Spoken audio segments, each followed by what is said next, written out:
હવે સમાચારોમાં આગળ આપણે વાત કરીએ ભાવનગરની તો ભાવનગર શહેરમાં 1 કરોડથી વધુના સાયબર ફ્રોડ કેસમાં સાયબર પોલીસે વધુ એક આરોપીની ધરપકડ કરી છે અને આ ગુનામાં ફરિયાદી પાસેથી કુલ રૂપિયા 1,08,62,246 અને 246ની છેતરપિંડી આચરવામાં આવી હતી। Bhavnagar cyber crime police station Bhavnagar વિભાગ ખાતે નોંધાયેલા આ જે કેસ છે તેમાં ફરિયાદી દીપેશ સોલંકીએ જણાવ્યું હતું કે આરોપીઓએ ટેલિગ્રામ અને વોટ્સએપ દ્વારા તેમનો સંપર્ક કર્યો હતો। ત્યારે આરોપીઓએ ફરિયાદીને બિટકોઇનમાં રોકાણ કરવાથી સારા નફાની લાલચ આપી હતી। તેમને વિશ્વાસમાં લઈને અને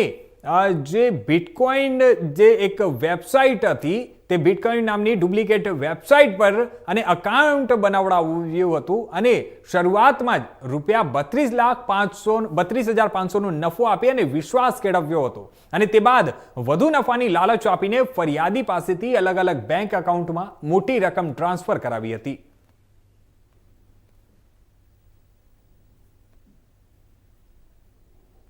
આમાં એવું છે કે એક ફરિયાદી છે દીપેશભાઈ લાલજીભાઈ સોલંકી, એટલે એમને એક અજાણ્યા આરોપીઓએ ફરિયાદીને ટેલિગ્રામ અને વોટ્સઅપ મારફતે સંપર્ક કરેલો હતો અને એ સંપર્ક કરીને એમને એ બિટકોઇનમાં રોકાણ કરવાથી સારો એવો નફો થશે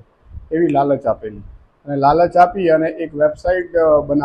બનાવેલી હતી એમની પોતાની અને એ વેબસાઇટ ઉપર એનું એકાઉન્ટ ખોલાવડાવી અને પછી એની અંદર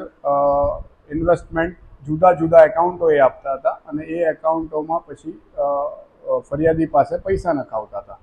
એમ ફરિયાદીને ટોટલ 1,94,746 રૂપિયા એ લોકોએ જુદા જુદા એકાઉન્ટોમાં ટ્રાન્સફર કરાવેલા હતા અને એમાં એમણે 32,500 જેટલો એને નફો આપેલો હતો અને પછી જ્યારે એણે બીજા એના જે નફાના પૈસા એ લોકો પાસે માંગ્યા ત્યારે એમણે જુદા જુદા ચાર્જીસના નામે એની સાથે છેતરપિંડી અને વિશ્વાસઘાત કરેલો હતો।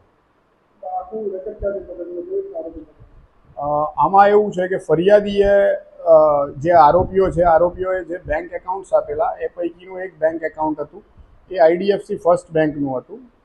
ઓડિશા ખાતેનું છે અને એની અંદર ફરિયાદીએ 20 લાખ રૂપિયા આરોપીઓના કહેવા મુજબ ઇન્વેસ્ટ કરેલા હતા, નાખેલા હતા અને એ એકાઉન્ટમાંથી 2 લાખ રૂપિયા આ પકડાયેલા આરોપી છે મહેશભાઈ દેસાઈ એમના એકાઉન્ટમાં આવેલા હતા। એટલે પછી એ 2 લાખ રૂપિયા એણે જુદા જુદા બીજા અન્ય આરોપીઓ છે એની સાથે મળી અને ક્રેડિટ કાર્ડ પેમેન્ટ કરેલા છે અને અમુક જે બીજા એના એકાઉન્ટમાં જે ટ્રાન્ઝેક્શનો થયા છે એ ટ્રાન્ઝેક્શનોમાંથી પણ એણે ચેક દ્વારા પણ એ પૈસા ઉપાડેલા છે।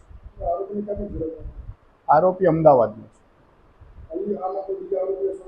હા, આરોપીઓ છે અંદર અને તપાસ ચાલુ છે। આ ગુનાની અંદર અમે 2 આરોપી ઝડપેલા છે અને બીજા